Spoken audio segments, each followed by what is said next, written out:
Hello guys, you know what's really important that I thought I'd work with you guys on is the step. And what do I mean by the step? The step is one, like say you're going through your falling leaf, right? And you're standing here, and then you're stepping. You're stepping, you're stepping, you're stepping. Well, that right there is coming out of a informal standing horse, formal standing horse, neutral position, neutral stance. Some call it standing on a skateboard. And what that's trying to show you is you're stepping through the guy 3 times.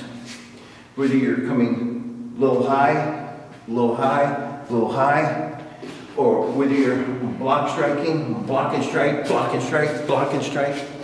Whether you're coming up with the plum branch, you're coming in 1, 2, 3. It's teaching you 3-step going through the man. That's what that emphasis is on. Is when we're here, we're stepping in 3 times. Right, left, right, left. Those punching coming in could be right punch, left kick, left punch, right kick, right punch, left kick as you're coming in. Many, many, many variables to those 3 punches. Don't just think it's one way because that's the way somebody showed you. That's not it. In Te, the way I was taught, and I might be teaching you something that might be a little bit above your head, but I wanted you to understand that there's no just one way to get to 10. There's many ways. And what that is teaching you is footwork. Because as you're stepping, you could be going inside his leg, you could be stomping on the foot and then punching, you could be stomping and punching at the same time, you could be kicking, stomping, then punching. Many different combinations of that 1, 2, 3.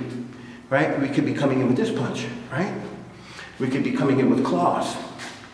It's 3 strikes. It's 3 strikes coming in, right? So after you're here, you come in 1, you come in 2, you come in 3. Now as I'm here, you see, I'm turning. You see, I'm covering this area. I might be here, and I hit this guy. There's an altercation. See, so I'm clearing because this is the original guy that I started with, right? So I'm clearing this area, and then I'm coming in with an elbow. Now, when you do that elbow, you don't want to be low. Why? Because if you come low at me here, see, the guy can push the elbow, and then he has you. See? If the elbow came low, I'm standing, you see? As he comes in to try to strike me, I push that elbow out of the way, see? And now I got you high. So when you're going through that elbow, it's to the face, and it's not this. Because if we do this, now we're throwing our shoulders off. Our body structure's off. You want to always make sure that, even when you're punching, that this fist here lines up with your knee to your foot. You don't want to be cockeyed to where you're bending this way and you're trying to do it. You're not going to have the amount of power and a follow-through to go after the technique, because all these techniques really matter. All these movements really matter in the way you break it down and you use it. Because if your form is sloppy, your waza is going to be sloppy. If your waza is sloppy, your fighting is going to be sloppy. Right? So we try to correct everything at its base, at its beginning, so that we align up properly when we're going through form, waza, and so forth. So when we're here, right, and we've cleared the area and we've come in, right, we step forward. Why are we stepping forward? Because you've already grabbed him on the back of the head, you've come in, you've hit him, and now from him you're grabbing here and you're throwing him over. See, this is a throw, right? So let's go through it again. Okay, so we step in 1, we step in 2, we step in 3, we clear the area, we elbow, throw him over. Now we block and hit. Now what does that block and that hit mean? You don't want to be confined in your motion to where you're tightened up. You want to block, flow, okay? Block, flow, hit. 1, 2, 3. 1, 2, 3. That could be a follow-up.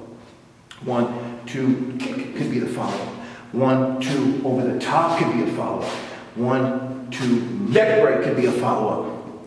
Because you just can't follow the forms for each motion and say, well, that's the next move out of the form. That's not the way it works.